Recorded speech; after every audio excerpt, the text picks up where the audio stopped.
मंडळी नमस्कार। मीन राशीच्या प्रथम भावाचे स्वामी गुरुग्रह आहेत। गुरुग्रह चतुर्थ भावामध्ये विराजमान आहेत। मीन राशीची सध्या 7.5ची मिडल फेज चालू आहे। स्ट्रगल पीक वरती आहे।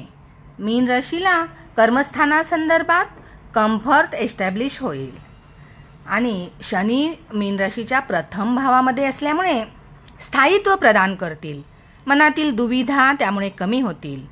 प्रोग्रेसिव्ह पॉझिटिव्हिटी येईल। आत्मविश्वास वाढेल। बिझनेस संबंधी प्रोग्रेसिव्ह बेस बनेल आणि प्रथम स्थानातून शनी तसेच चतुर्थ भावातून बुध आणि गुरु कर्मभावामध्ये दृष्टी टाकत असल्यामुळे कर्मस्थानासंदर्भात किंवा स्वतःच्या कर्मामुळे कामामुळे पुढे जाण्याची चांगली संधी मिळेल। शुक्र द्वितीय स्थानात लक्षाधिपती योग बनवत आहे। यामुळे कर्मस्थानासंदर्भात तसेच अर्थोपार्जन मध्ये वृद्धी होईल। लाभ मिळेल।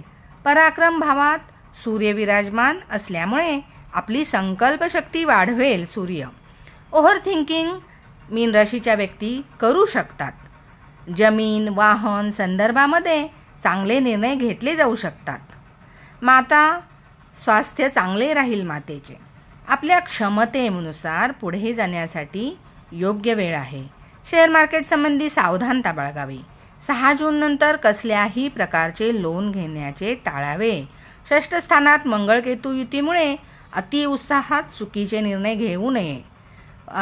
मंगळ आणि केतूमुळे थोडा पोटाचा इश्यू राहू शकतो आणि मायग्रेनचा पण इश्यू होऊ शकतो थोडा, त्या संदर्भात काळजी घ्यावी। बुध चतुर्थात असल्यामुळे प्रोग्रेसिव्ह पॉझिटिव्हिटी देईल।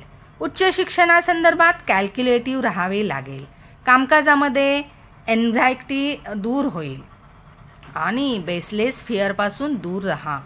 नर्वस रिलेटेड इश्यूज प्रभावित होतील कारण राहू व्यवस्थानामध्ये आहे। यासाठी मीन राशीच्या व्यक्तींनी शिव उपासना करणे श्रेष्ठ राहील।